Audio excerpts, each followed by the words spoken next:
In this video, we spend 3 weeks exploring the Outer Hebrides, from crossing the Minch to the Butt of Lewis, through Harris, the Uist St Kilda, Barra, Vatersay, Coll and Tiree, and some of the smaller islands in between.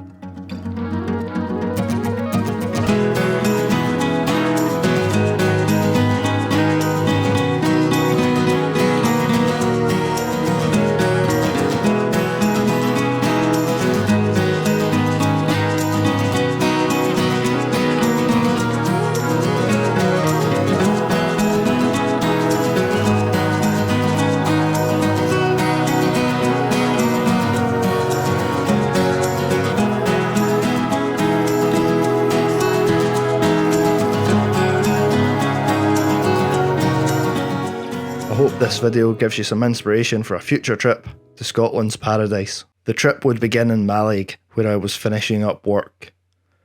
From the sands of Mora, we watched the sunset before an early rise the next morning to catch the ferry to Skye. We then drove to Uig and stopped off briefly at the Ferry Glen.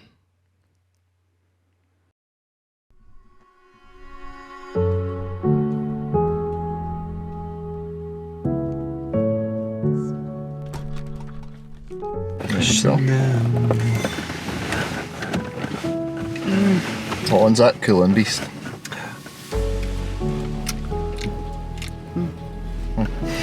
Bit dark. We then boarded our ferry and made the short journey across the Minch to Tarbert.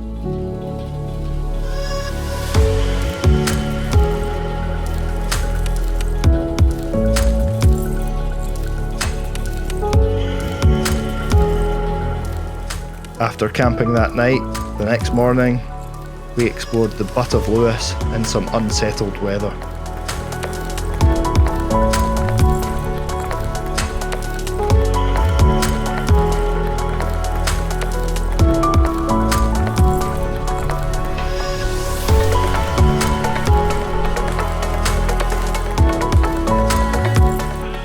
The following day, we explored the other coastline and drove as far as the road went. We crossed over the bridge to nowhere and had a short walk.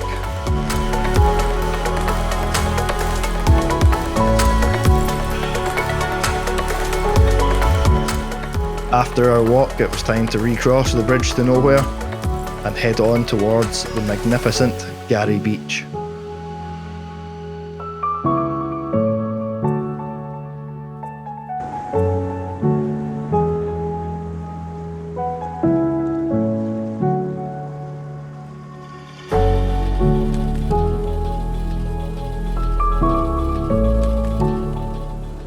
So this is Garry Beach on the Isle of Lewis, up on the east coast of Lewis.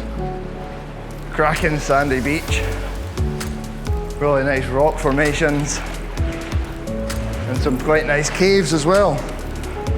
This is one of the caves I'm in just now.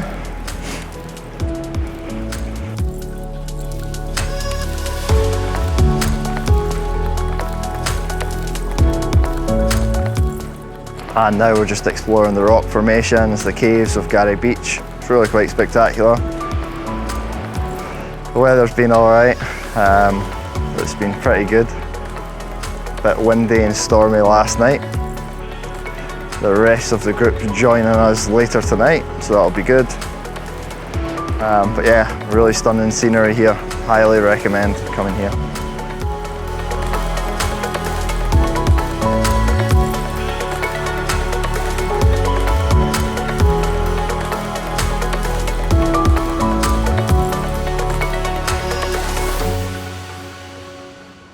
After Garry Beach, it was then on to the beautiful mile-long Try More.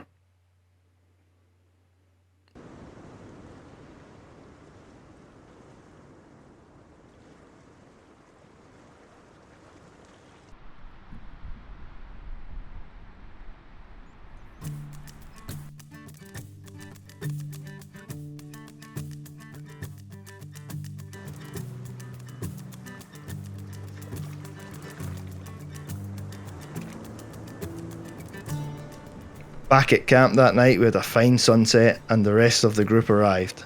It may have been beautiful, but it was still bitterly cold.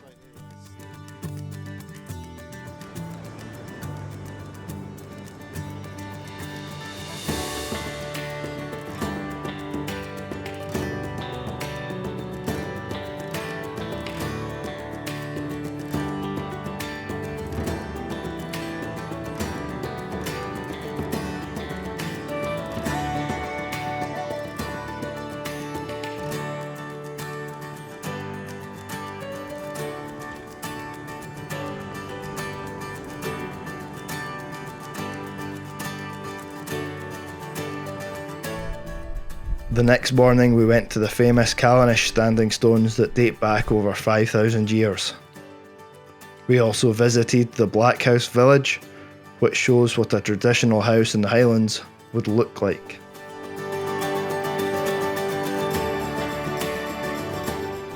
The next morning the weather had really cleared, so we got up, inflated the unicorn and went out for some beers. It's good stuff. Good teamwork, guys.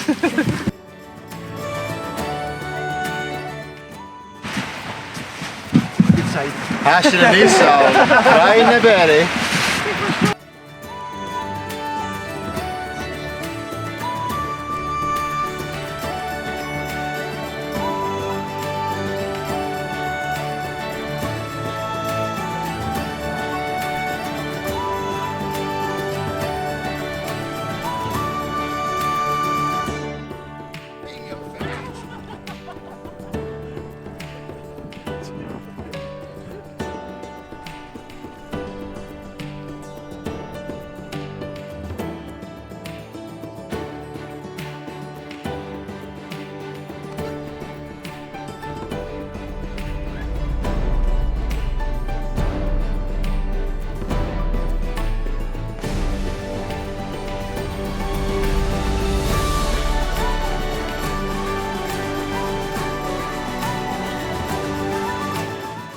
Me and Amy then kayaked across the Pabe Moor, an uninhabited but beautiful island.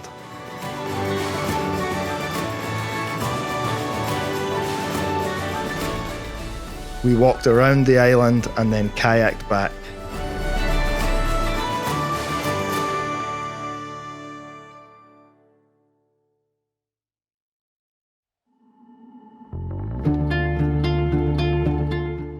The next day we spent at the Mangersta Sea Stacks and at Uig, before heading back to the campsite and then walking to the Uig Sands restaurant, which was really incredible.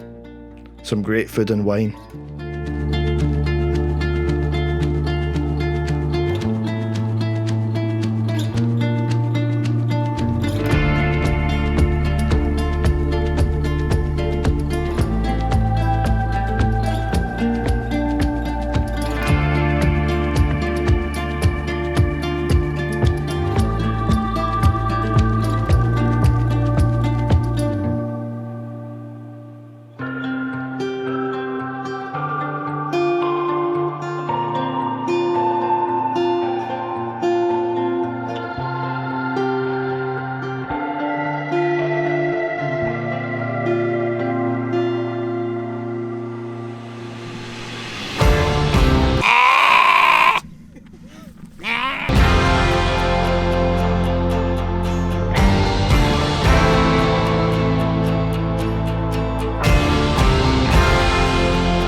We took a day trip to the beautiful Isle of Harris.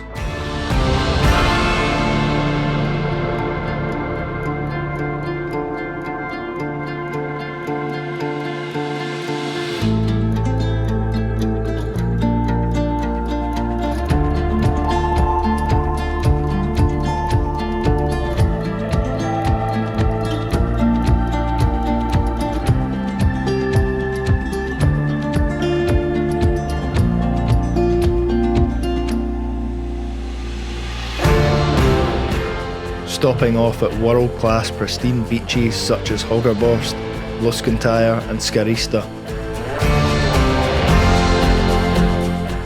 These beaches have, on occasion, featured in tourist adverts for Thailand. Such is their beauty.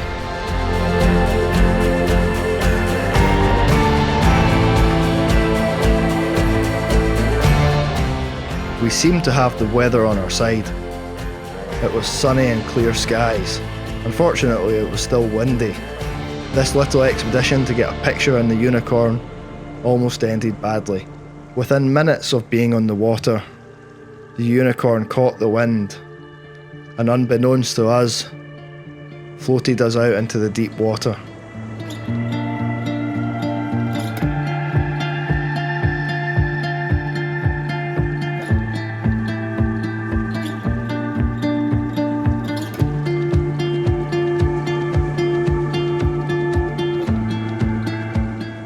The next few minutes were pretty frantic as we realised what had happened. Rightly or wrongly, we all jumped in the cold Atlantic water and tried to haul ourselves and the unicorn back.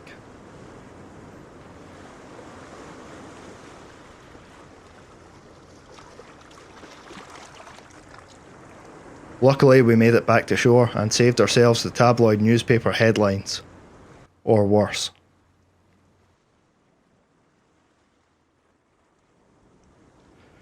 Some of the group went to the viewpoint overlooking our camp, and this would mark the end of our time on the Isle of Lewis. We then headed south to Harris and encountered some traffic. We then headed to one of the nicest beaches that I've ever came across, overlooking the Isle of Scarp. Welcome to the Outer Hebrides.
After the beach, we went to the North Harris Eagle Observatory in the hope of catching a glimpse of some of the golden eagles.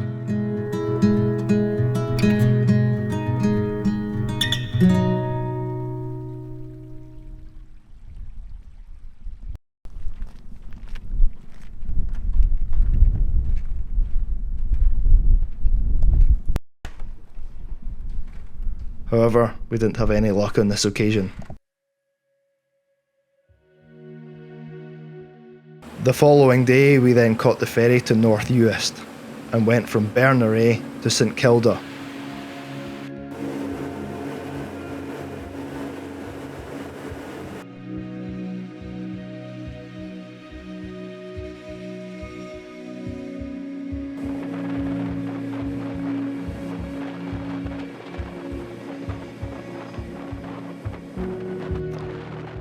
After a 2.5-hour boat ride, St Kilda came into view. We transferred to the dinghy to take us to the shore.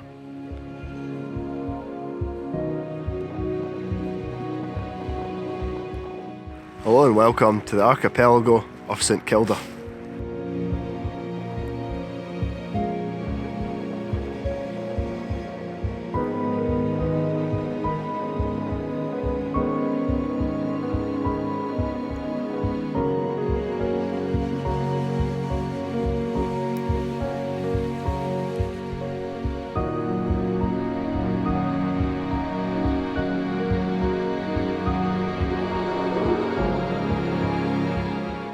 Once on the island, we made our way to the cliffs and under the watchful eyes of the Bonksies. The story of St Kilda is fascinating, and I highly recommend that you read up about it. The island has dual UNESCO World Heritage status for culture and for wildlife.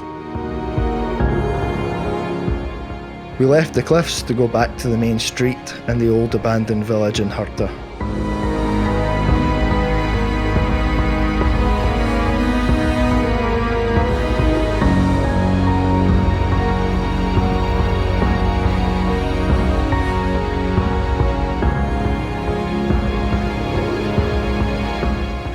We got back on the boat and were taken around the other islands of Soy and Barra.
These islands are truly impressive, and we were surrounded by thousands of seabirds including gannets, fulmars, skuas, puffins.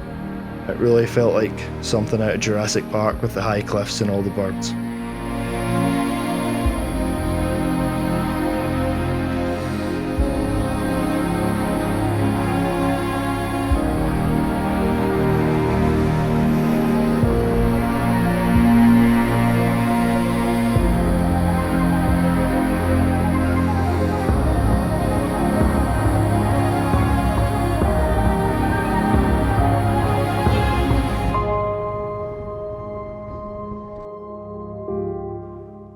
Most of the group then departed to go back home, and it left a day of exploring South Uist. I spotted a couple taking a selfie with an incredible sunset. I snapped this picture for them and gave them it later on.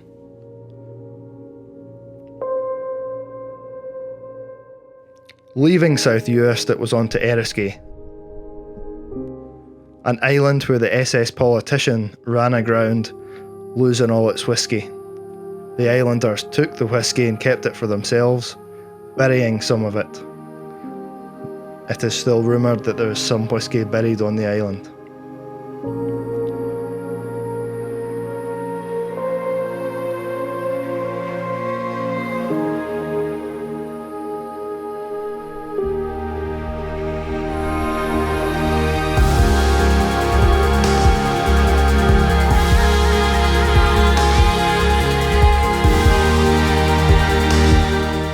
From Eriksay, we caught the ferry to Barra and then picked Amy up as she'd been working in between.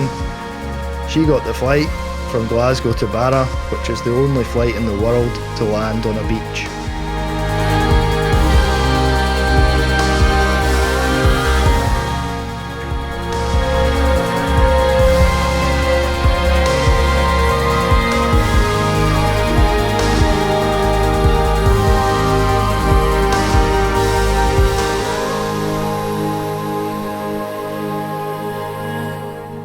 Once Amy had got off the plane and collected her luggage, we explored around Barra.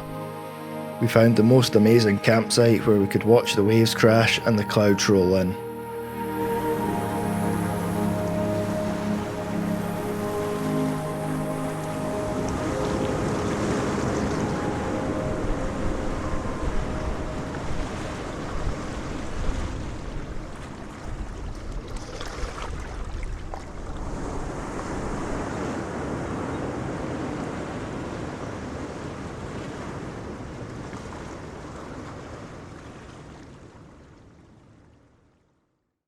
We booked a trip to the island of Mingulay and departed from Castle Bay. There was quite a swell and landing on the island was challenging. On arrival we headed to the cliffs, which are the UK's third highest, to look out for eagles and other wildlife. It didn't disappoint.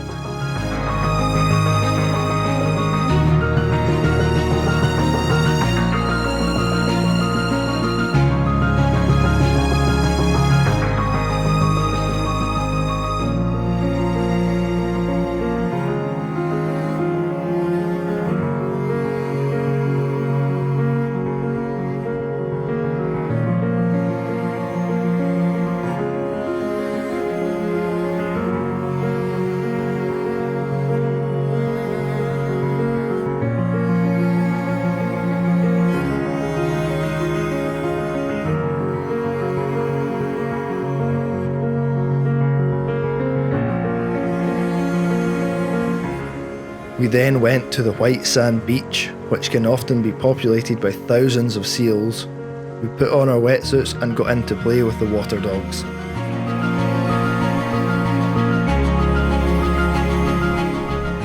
They came close on occasion, but due to the swell, the visibility in the water wasn't that clear.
Unfortunately, due to the swell as well, we couldn't see the Atlantic side of the island and the arch. Once back at Castle Bay, named after Kissamil Castle, which sits in the bay, we headed back to the campsite to chill. The next day we explored the island of Vatersay and spent most of the day being dive bombed by the Arctic terns.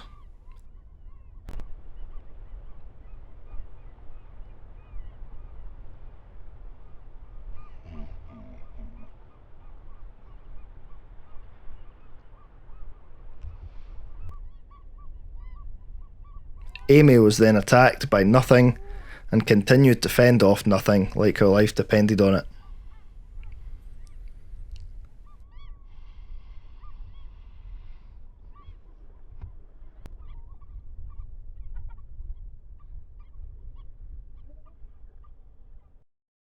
We visited the famous Vatersay beach.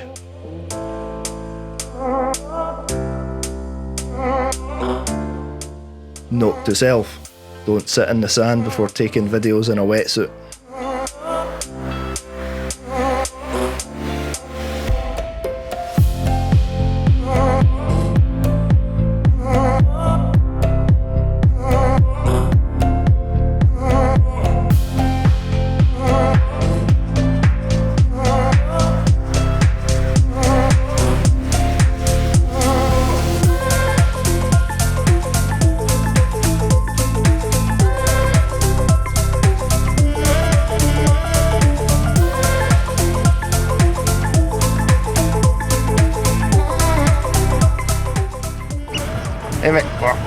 We had been searching for otters and suddenly thought we had found them. Seals.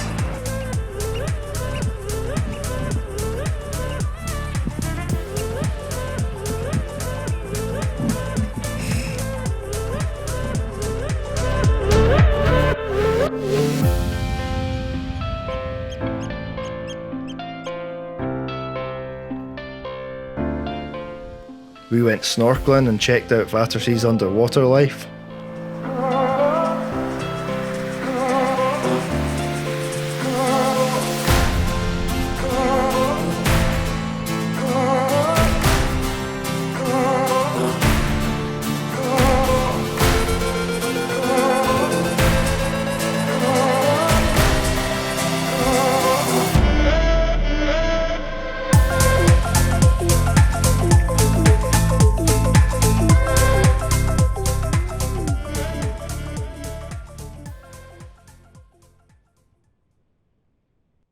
After Barra, we headed to Tiree, where we hired bikes and cycled the island, got a wildlife boat trip, and explored the island on foot.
Leaving Tiree, we went to our final destination of the trip, which was Coll, where we spent the day exploring the coastline before getting a great meal at the Coll Hotel. And then the following morning, returned home.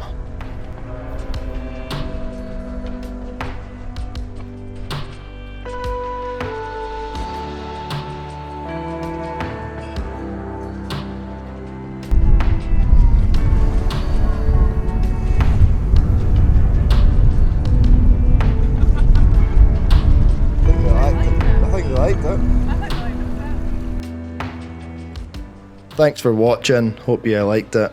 If you've got any questions, leave them down below.